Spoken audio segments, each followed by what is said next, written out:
We say to our people, don't look at Genesis 6 as supernatural.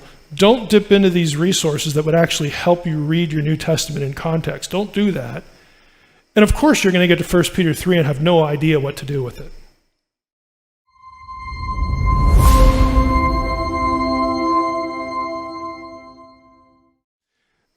This is actually fascinating.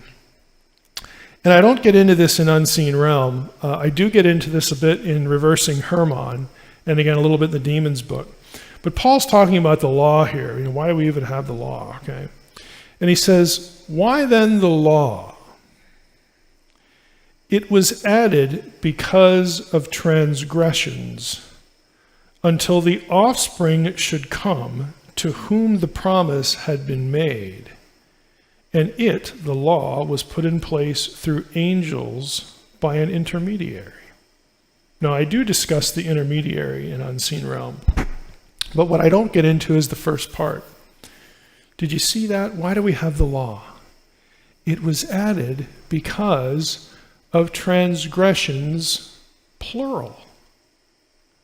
Now, if you're thinking, Genesis 3. Well, first of all, there's a lot of time between Genesis 3 and the Israelite community, which is the offspring of Abraham to whom the promise had been made. There's a lot of time, gap there. But more significantly, we don't have multiple sins as the reason why Adam and Eve are driven out. We have one sin. They ate from the tree of life. So what is he talking about transgressions? Okay, here's a thought just to plant this in your head. Just whose transgressions are we talking about that led to the need for the law? See, in other passages, the law was given to, yes, teach us that we needed a Savior. That's, Paul says that. But he also said that the law was a restrainer. It restrained evil. It restrained the proliferation of evil. Believe it or not, in Second Temple Judaism, and again, you can just look the footnotes at the sources that I told you about where I do discuss this. There were Jews who thought about the law this way. The law was given when God decided to carve out an elect community, like to kickstart Eden again and get his people. He calls Abraham, and then they wind up in Egypt, and they're there for 400 years, and God told Abraham they would be there for 400 years. In Genesis 15, he actually tells them that. But now when they come out and the nation is born or reborn, God gives them the law, because now they're going to be a kingdom of priests. They're going to be the conduit through which all of the nations come back, and through them there's going to become one seed, the Messiah, who's going to fix all this mess. So the law is designed to protect them from evil, to restrain evil behavior, because evil has proliferated over the whole earth because of the transgressions, plural, of the watchers.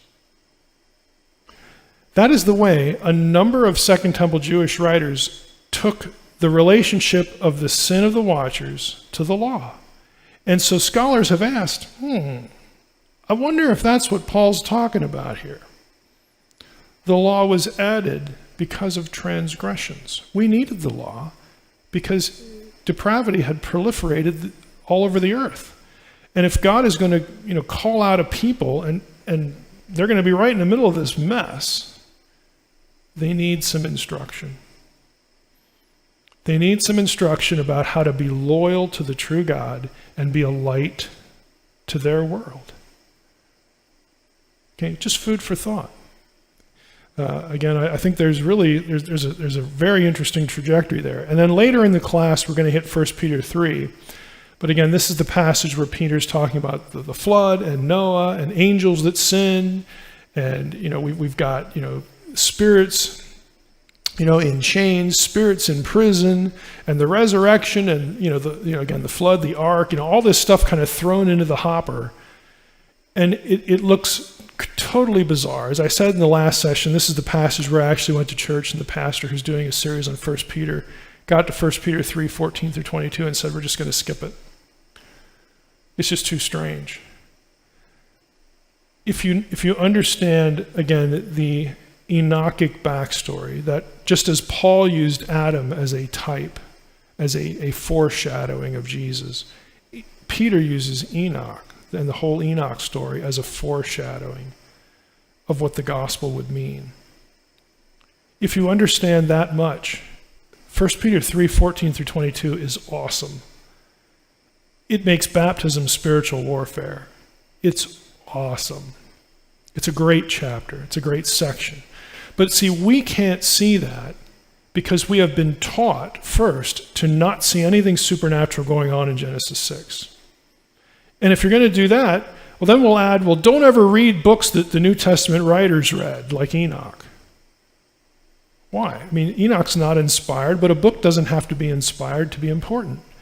Biblical writers read lots of books. They quote from lots of sources. Why shouldn't we read something that Peter or Jude read so that we can become a more intelligent reader of Peter and Jude? So we say to our people, don't look at Genesis 6 as supernatural. Don't dip into these resources that would actually help you read your New Testament in context. Don't do that. And of course, you're going to get to 1 Peter 3 and have no idea what to do with it. No kidding.